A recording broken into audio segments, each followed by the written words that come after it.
How can you tell in a few short minutes what's taken a lifetime to accumulate?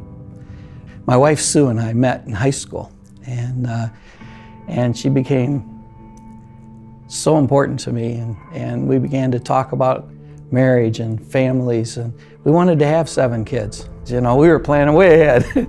And so we did get married, and things were moving along well, and I had a pretty good job, and we started building our first home. Thank you, Jesus, Sue's pregnant. And just a little over 6 months along, her water broke, and we were rushed to the hospital, and the doctors just said to us, "You're young, you can have more kids." You know, there just was no hope. And it just devastated me. And so she got pregnant again, and little Kenny was born. And he lived about 14 hours and passed away. And later on, Sue got pregnant again, and this time it was with twins. And my brother's wife was pregnant with twins at the same time. And it's like, you know, what's the mathematical probabilities of that, you know? And so we were just going along, and she started to develop some problems, and one of the babies died. And when she lost it, it took the other one with it.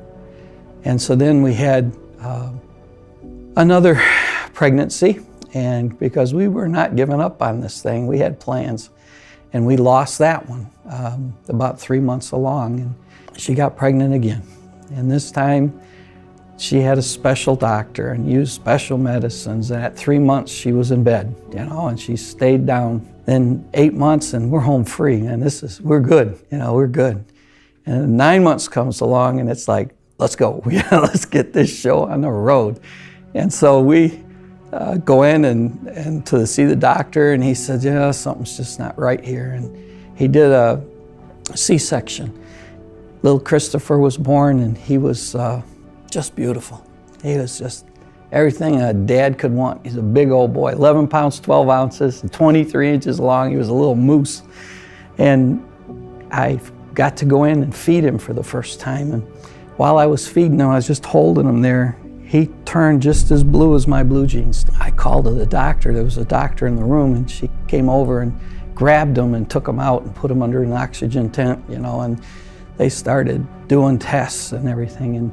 And pretty soon they brought in this heart specialist, and he's seeing there's problems, and they came and told us that they were going to take him to Children's Hospital. Now Sue just had a C-section, and she's still kind of out of it, you know, and they put the baby and little Christopher in a little spaceship looking thing, and they took him down to the room so she could see him before they took him away. And she got to put her hand through the little hole and touch him, you know, and it just started to just build up inside of me, you know. It's like, Lord, I've served you my whole life. You know, what in the world is going on here?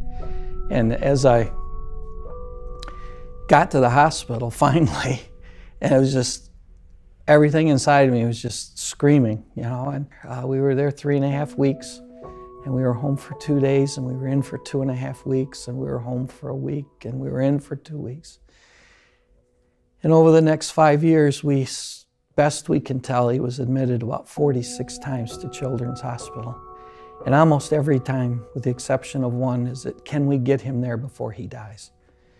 It was a Sunday morning, and I was teaching Sunday school class, and the pastor came in with this funny look on his face. And he says, you gotta go. Sue called, you gotta go, and you gotta go now. And when I got home, it was real bad. When we got him to the hospital,